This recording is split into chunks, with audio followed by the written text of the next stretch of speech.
Bir ay öncə yanıma bir xanım gəldi və mənə dedi ki, doktor siz inana bilmərsiniz, amma mən öz diaqnozumu özüm qoymuşam. Son zamanlarda bu deyilənlərə heç təəccüblənmirəm. Çünki ChatGPT deyilən bir dostumuz var və hər kəs diaqnozunu özü qoyur. Soruşdum ki, ChatGPT ilə, dedi yox.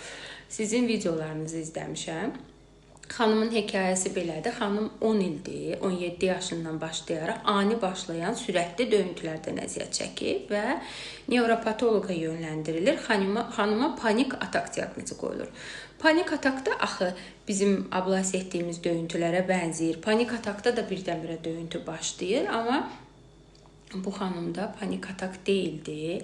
Xanıma müəyyən nevropatoloqlar tərəfindən sakitləşdiricilər verilir, antidepressantlar içir, illərlə əziyyət çəkir. Bir nevroloq, 2 nevroloq, 5 nevroloq dəyişir və nəhayətində görür ki, şikayəti keçmir və bir gün mənim videom qarşısına çıxır ki, bu hər zaman panik atak deyildir. Bunun altında ürək ola bilmə ehtimalını düşünün və durur gəlir mənim yanıma. Xanım da dinlədim hekayəsini.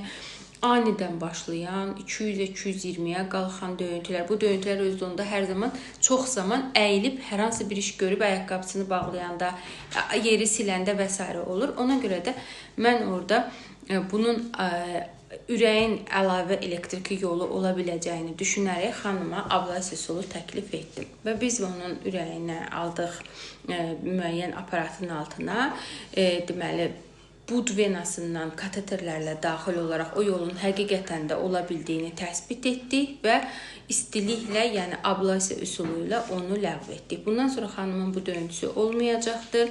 Tamamilə məhv oldu o yol və nevropatoloqa getməkdən də xanımı xilas etdik.